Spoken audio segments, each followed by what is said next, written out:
muchinjiko pane upenyu. Jesu ati nditarise,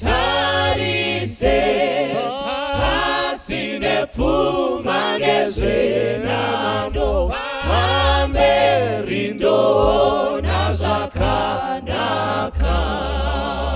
Mune upenyu mukutarisa muchinjiko waKristu, upenyu wakanaka kutarisa Kalvari.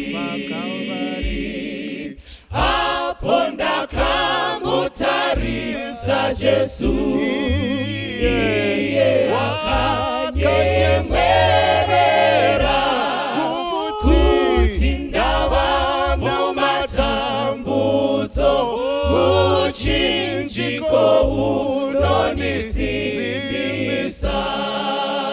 Mune upenyu mukutarisa muchinjiko waKristu, upenyu wakanaka kutarisa Kalvari. Ndinozotarisa muchinjiko, ndosimbira muchinjiko, hakuna anozoputsika, anosimbira simba redenga. Mune upenyu mukutarisa muchinjiko waKristu, upenyu wakanaka kutarisa Kalvari. Upenyu mukutarisa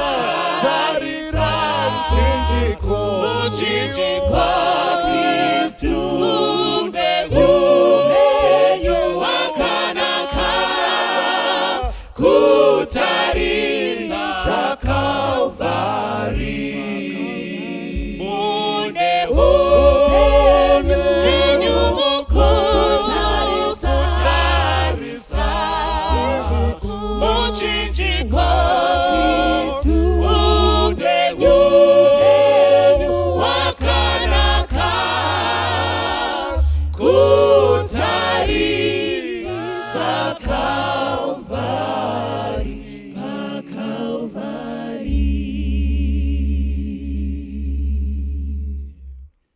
Kurene pedgo yo mindaya, zarane misumbu ya ibaese mubanije nepachipukutu, tenziwe kupupura komu tinzwe stuchemera, vatumirewo vabati chiripo zvenguva, vatumire mangwananizve nepamasikati, vatumire pamanerukwe sekwese vacheki, tenziwe kupupura komu tinzwe stochemera, vatumirewo vabati chiripo zvenguva. Imwi Maria tumira unganidza nesimba, ndizvo basaro rapera muchafara ku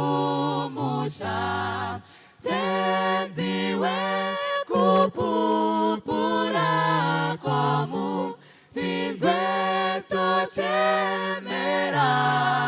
watumirewo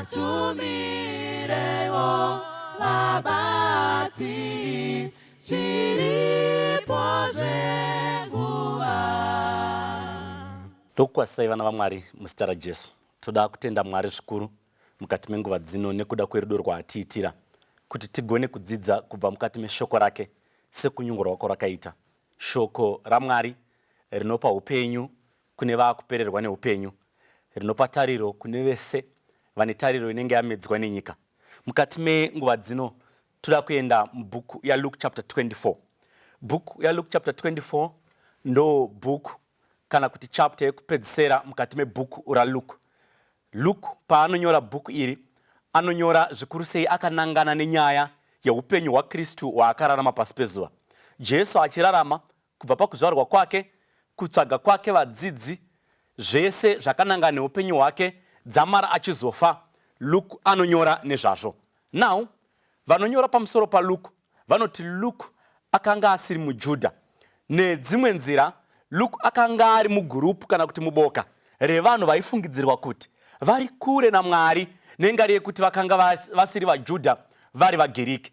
Nekuda kwaizvozvo Luke paanonyora anoedza zvachose kuti Mwari achimubatsira agone kutora avo vese vanga vakukurwa vachiiswa kure naMwari achivadzosa kuvaisa pedyo. Luke uyu manyorero anoita bhuku iri richitanga anoburitsa pachena kuti ndiyezve munyori webhuku yemabasa avapostora nekuda kwemunhu umwe chete waanonyorera anenge achinzi Theophilus. Chapter 24 iri kuburitsa Jesu achinge atofa. Jesu paakanga afa pane zvakawanda zvinoitika zvekuti mukuzorora kwake ari mukati mebwiro vanosangana nesabata mukati memazuva iwaya. Asi nekutanga kwevhiki, musi wekutanga wacho, Bhaibheri rinoburitsa madzimai matatu achienda kubwiro kwaJesu kuti vaende kunomuzodza nemafuta setsika yavo mazuva iwayo.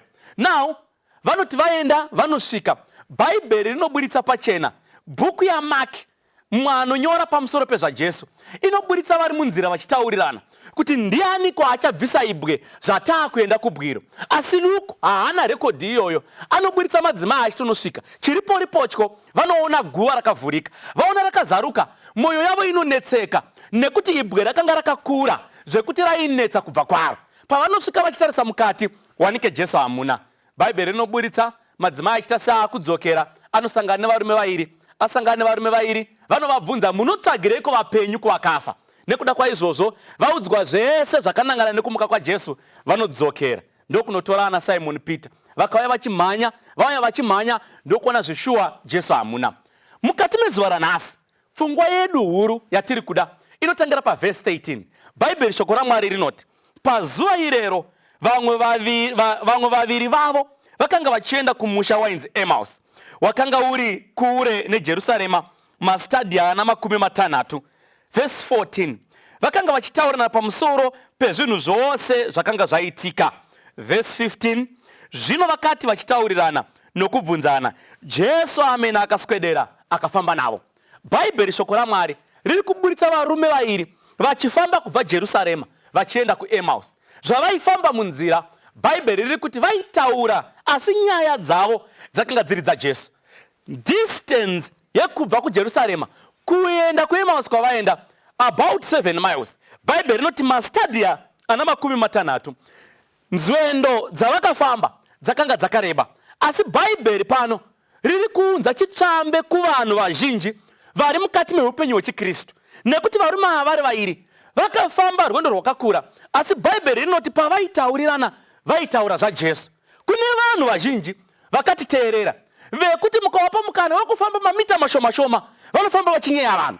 Mukavapa distance yekuti vafambe havana kwavanoenda chero vari mudzimota dzavo vanenge vataura vanhu vakavanyeya vakapera. Asi apo varume vairi ava Bhaibheri riri kuti vakafamba vachitaura zvaJesu, vakakomborerwa vanhu vese vanoti vakawana kamukana kavawana nyaya ndedzaJesu. Mumwe muimbi wogara pasi oti hurukuro mazuva ano ndedzaJesu, nengari yekuti Jesu mazuva ataakurarama ndiye bedzi asara ari tariro yevazhinji. Verse number 15, Bhaibheri rinoti zvavaifamba vachitaura Jesu akaswedera pedyo navo. Inzwai vanhu vaMwari, kana vanhu vakazvimisira kutaura zvajesu, Jesu anosara asina option than kuuya pane vanhu vari kutaura pamusoro pezvake. Rangarirai paanomuka, haana kumukira varume ava vari vairi, akamukira nyika yese. Asi ava nengari yekuti vaitaura zvajesu akarerukirwa kusvika pavari. Nzira yakareruka yekuteedza Jesu mukati meupenyu hwenyu kukurukura nekutaura pamusoro pezvajesu. Vese vanoita zvajesu, Jesu haanonoke kana kunetseka kusvika pavari. Saka ndoda kuti mucherechedze nyika nekukura kwayakaita nekuzara kwayakanga yakaita mazuva iwayo. Jesu akapa privilege varume ava vairi kuti asvike pavari. Mhaka ndeyei? Vaikurukura nezvajesu. Kune vanhu vakawanda mukati meupenyu vanonetseka, vanonamata, vachideedza zita rajesu kuti vaonewo chiso chake. Ndauya nemethodhi yakapusa yekuonana najesu. Taurai nekurarama nezvajesu, Jesu anosvika nekukasika pamuri. Now varume ava vachifamba, Jesu anosvika. Sekunge asiri kuziva kuti zvafamba sei, Jesu anobvunza kuti inyaya yeko yamuri kutaurai. Vanomira, Bhaibheri rinoti mumwe wacho azere neshungu anomubvunza kuti uri mutsva here iwewe? Uri kubvunza zviri kuitika mukati memasuo nenharaunda yatigere. Anoti zvinyiko ndiudzei. Zvikanzi zvaJesu weNazareta, navo vanobva vatanga kumuparidzira. Havana kuziva havo kuti vaiparidzira Jesu. Asi ndoda kuti tiwanezve chimwe chitsvambe kuti vanhu ava vakaparidza shoko raJesu kumunhu wavakanga vasingazivi. Kune vanhu vakawanda vari pano, kunyange vachinamata vachiita zvaMwari, havana kusununguka kuzivikanwa kuti ivo vanoita zvekunamata Mwari, zvekuti haufa wakaziva kuti munhu iyeye anoita zvekuchechi. Asi ava varume ava, pasvika mumwe murume ari kubvunza kuti nyaya yauri kutaura ndeyei, they take their time kumutsanangurira. Zvikanzi murume, nyaya iri pano ndeyaJesu weNazareta. Jesu uyu akanga ari muprofita mukuru pamabasa pamwe chete nemashoko. Now vakuru vekwedu isusu ndobva vamutora ndokumutongera rufu, ndobva vamurovera pamuchinjikwa, ndobva vasendeka nyaya iyi. Yechipiri ndobva vaipinza vakati, asi vakadzi vekwedu vatishamisa nekuti vamukira kubwiro kwake. Vakati tamuwana asiko, zvavamuwana asiko, vaburitsa pfungwa yekuti tasangana nevamwe varume vairi. Varume ava vakati, muri kumutsvaga henyu asi amuka. Now pfungwa dzavo dzainetseka. Varume ava ndoda kuti muone pfungwa yekutanga iri kubuda apa. Vari kunetseka kuti Jesu akaroverwa pamuchinjikwa. Nengari yekuti mupfungwa dzavo ivo vakati, murume uyu ndiye ari kufanira kudzikinura Israeri yese. Kwavari vanga vaona munhu achavanyurura kubva mumatope. But now that haasisipo, vakaona tariro yavo yese yapera. Pane kaera kadiki kakaitika, ndekekuti vanhu pavaiona Jesu vaiona sekuti akufanira kuvadzikinura pazvinhu zviri kuvanetsa panyika yona yavari kurarama. Havana kugona kuona kuti Jesu ane zvikuru zvaanogona kuita zvinodarika kudzikinurwa kweupenyu hwepane rino pasi. Saka pavaimuona pese achiita zvinotyisa, achimutsa vakanga vakafa, achisvinudza mapofu, Jesu achisimudza metamakumbo, achiwedzera chikafu chichivandudzwa vanhu vachidya, vakati henaro tazomuona anotidzikinura kubva kuutongi huri kutidzvinyirira. Asi havana kuziva kuti auya kuzovapa upenyu husingaperi. Now varume ava vanonetseka nekuti munhu wavaifungidzira kuti anofanira kuti avabatsire pane zvavaifunga mumaso enyama, vanoti akanga asisipo. Maizviziva here vana vaMwari pfungwa yechipiri kuti dzimwe nguva zvinogona kuitwa naMwari mukati meupenyu hwedu, dzimwe nguva zvinonetsa kutendeseka. Varume ava vakanga vari vamwe vakanzwa Jesu achiparidza kuvanhu. Zvavakanzwa achiparidza kuvanhu, vaizviziva kuti mashoko aKristu akati achafa, kana achinge afa anofanira kuti amuke. Asi pavanoudzwa kuti mukadzi akati pane varume vairi vati haasisina kufa amuka, havana kuzvitenda, zvakavanetsa mukati mepfungwa dzavo. Pane mamwe vaKristu atiri kurarama navo mukati mezuva ranhasi, ane zvinhu zvaanonamata nekutenda mazviri, asi kana zvichinge zvaakuitika, those things become too good to be true. Ndauya kuzokuudzai vana vaMwari, zivai zvamakatenda, maziva zvamakatenda, murarame nazvo, nekuti Jesu kana achinge ataura, mashoko ake haashanduke. Zvaanenge ataura zvinoitika uye zvinogara nekusingaperi. Now varume ava vanoti vapedza kutsanangura, Jesu anoona kuti they are missing the point somewhere. Ndobva ati naimi vekunonoka kuona, ko munozvifambisa sei? Ko hamuna kunzwa here zvichinzi paanenge afa achazomuka? Bhaibheri rinoti Jesu anovatsanangurira kubva kuna Mozisi nevamwe vaprofita vese vakatevera, achirondedzera panga pakanangana naJesu mukati mebhaibheri shoko raMwari, zvaakarondedzera kwavari vakaramba vakamuteerera, nekuti tsananguro yake yaibatika uye yakavabata mwoyo. Zvaakatsanangura achifamba achienda navo, ivo havana rimwe izwi ravakataura kunze kwekuteerera. Bhaibheri rinoti pavakafamba vachienda vanonosvika pedyo nemusha weEmaus. Verse 28 yebhuku raLuke chapter 24, Bhaibheri rinoti iye akaita seuda kupfuura, asi paangaita kunge akuda kupfuura, ivo vanomugombedzera. Bhaibheri shoko raMwari rinoti vakamugombedzera vakati chigarai nesu nekuti usiku wasvika hamungapfuure. Vakakomborerwa, vanoti vakanzwa mashoko anoponesa havasiye munhu avaudza mashoko aya achienda asina kuvapa zvakakwana zvakaringana mukati meupenyu hwavo. When they heard, pavakanzwa Kristu achiparidza kwavari achivaudza zvinhu zvakanangana nezvaKristu kunyange vasina kumuziva, vakati uyu murume uyu hatimusiye. Vanhu vaMwari maizviziva here kuti kune vamwe vanhu pasi pezuva vanobatirira pazvinhu zvisina basa nezvisina maturo, vachisiya vanhu vanotaura zvine upenyu? Kune vanhu vakawanda vakanzwa mharidzo dzichiparidzwa vakadzima maTV avo vakada kuona zvimwe zvisinei nekuponeswa. Kune vanhu vakawanda vakakokwa kumakereke asi havana musi wakatsikako vachienda kumwe kwavaida kuenda. Kwaita vamwe vakawanda vakanzwa misangano yechechi ichiitwa munharaunda dzavo asi havana kuenda, vakaenda kune dzimwe nzvimbo. Nawo ndava kuzokutaurirai kuti varume ava vakati murume uyu hatimuzive asi hatingaregedza achipfuura, nekuti matsananguriro aatiitira nemo anoratidza kuti ari kuziva nyaya iri kuitika. Navo vanomukoka voti garai nesu hamungapfuuri, pindai mugone kudya nesu mukati memba. Nawo vanondipa chimwe chitsvambe chadoda kusiyira vanhu vaMwari, chekuti mukaona vanhu vamusingazive, Bhaibheri rinokurudzira nekubuditsa pachena kuti musaregedza kuitira vaeni rudo. Kana mungarangarira nyaya yemutana Abrahamu, Bhaibheri rinobuditsa pachena, Genesis chapter 18, Abrahamu akazvigarira kunzira, akaita vaenzi vekurindira vekugarira. Kangani kauya vanhu kumba kwenyu mukavanyima zvekudya, vamwe vacho vamune ukama navo, vamwe vacho vamunobva kumusha kumwe chete navo, vamwe vacho vana vaamai venyu, kangani zvavauya kumba kwenyu mukavanyima zvekudya. Bhaibheri riri kupai chitsvambe nekuti Abrahamu aita vekugarira kurodhi, avagarira kurodhi ndobva avatora ndokuvagombedzera kuti vapinde mukati metende rake raaigara. Ndobva audza mudzimai wake kuti mai, pana hapachana zvekufunga zvakawanda, chitorai mombe murayire varume ava, vapei chikafu vadye, vaakanga asingazive. Munoziva vanhu vaMwari, zvatakagara pano muchenjere kuti kudenga kure, nekuti kune vanhu vanonyima zvekusvika pakuzvinyima iye pachake. Akaona vanhu vachiuya anozvimisira kuti ndozodya hangu vaenda, chero vakatandara kusvika 12 dzeusiku anenge aine nzara akangogarawo aripo nekusada kupakura kuti anyime. Musaregedza kuitira vaeni rudo. Dzimwe nguva munodaro vatumwa vaMwari vasvika pamuri. Mutumwa waMwari kana achinge asvika, Bhaibheri rinobuditsa kuti ngirozi dzine simba rekutora zvimiro zvevanhu. Dzimwe nguva haiuya yakanyorwa kuti mutumwa waMwari, asi anosvika ari munhu. Dzimwe nguva wamajaira, dzimwe nguva wamusina. Muchenjere mubatiro amunoita vanhu ivavo. Ndinorangarira kazhinji pakasvika munhu asinganzwisisike, kunyange pari pachechi pasangano pamunopindira, munhu iyeye akasvika akakumbira mari kuti ndoda mari yebhasi.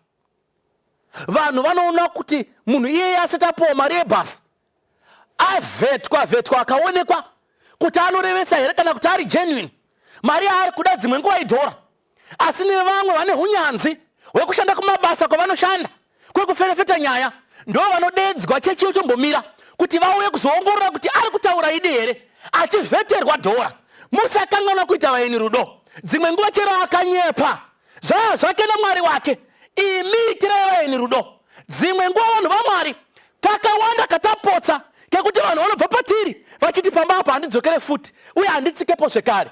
Makaita rekodhi isina kunaka pamapedzisira kubva kumusha, nekuti pakasvika vanhu mabika mafeti kuku, mbuya vachiti vapeiwo, mukaramba nawo musha asati aibva, akasvika pakusha mukaarasa vanhu vachiona akadyiwa nembwa. Muchenjere, musakanganwa kuitira vaeni rudo. Varume ava vakaramba vakati hatigoni kusiya murume achipfuura. Vanga vasingamuzive, havana kumbenge vakasangana naye, nekuti kwavari ivo havasi kuziva kuti ndiJesu, asi vanomudedza, mukuru wangu pindai mukati memba.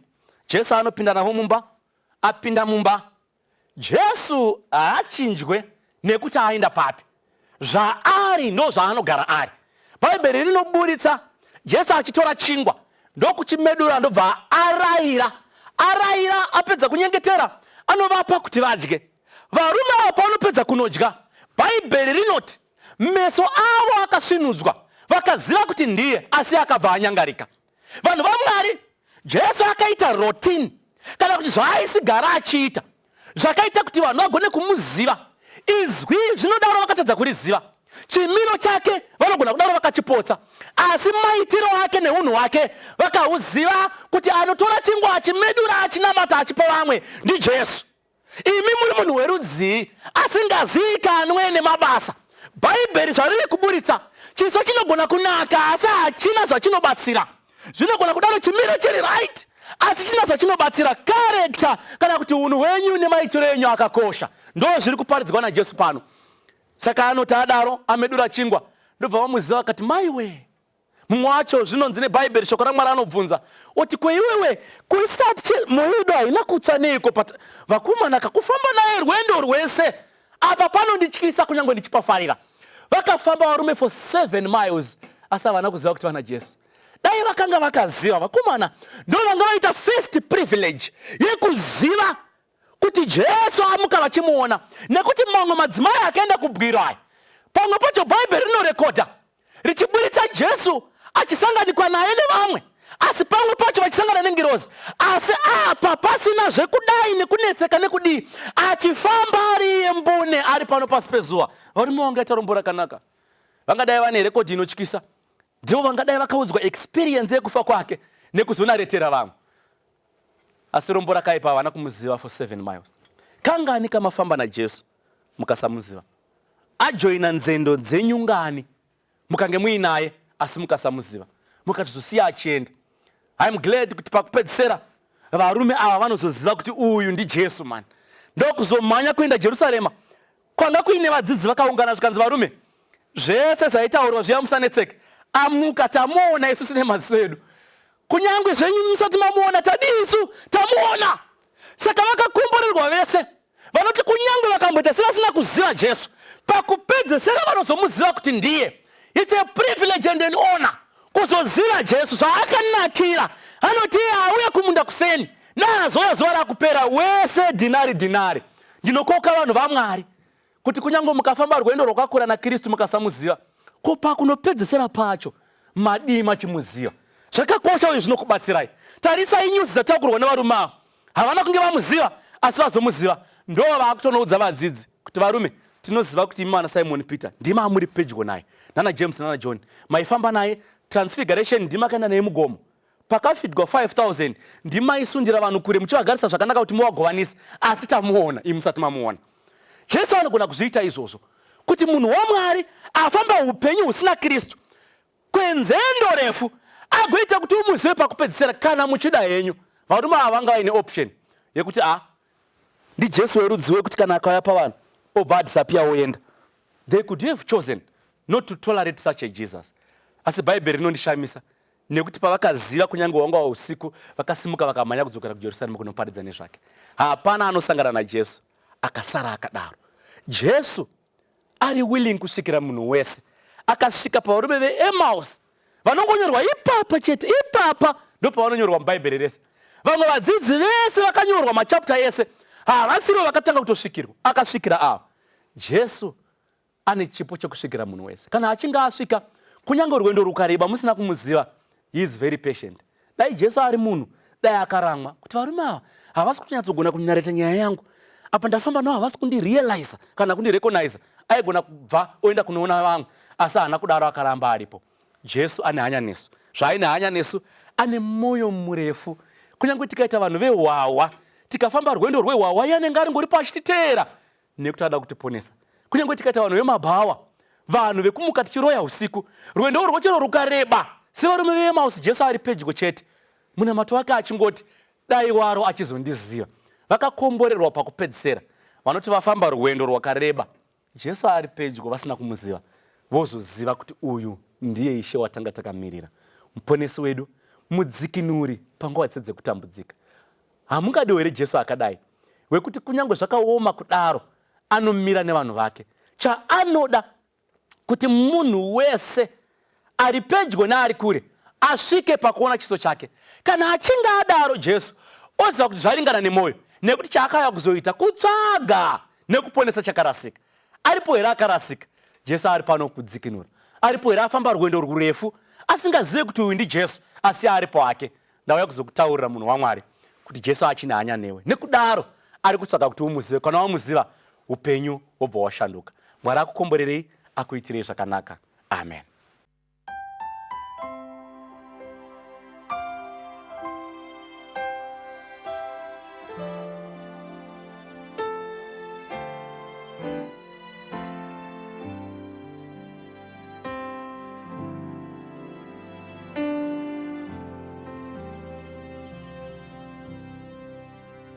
Kambu Jesu nagenhliziyo ijabule icula emthwaleni nzima elethu sizikwenza ekhathazayo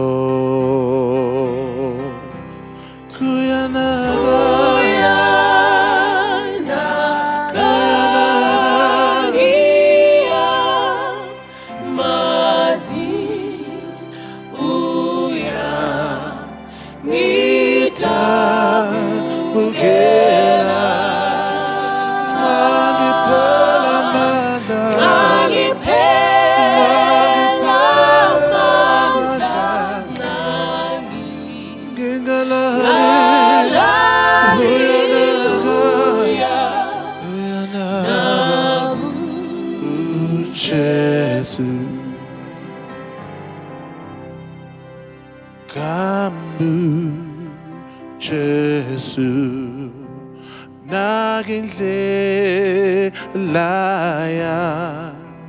ngenovalo ngeqina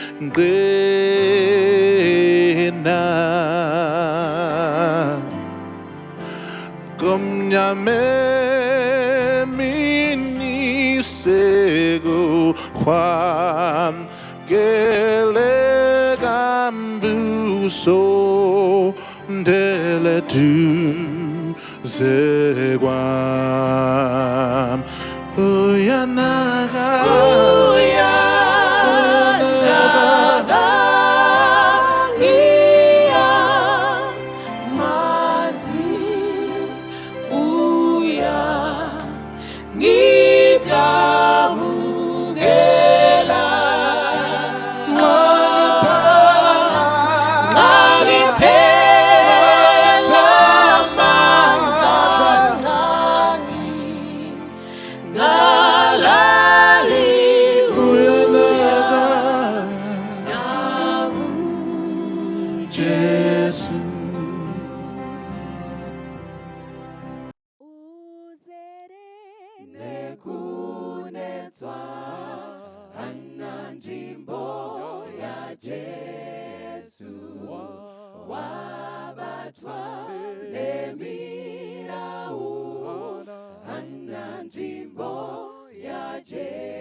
Jesu unotsvaga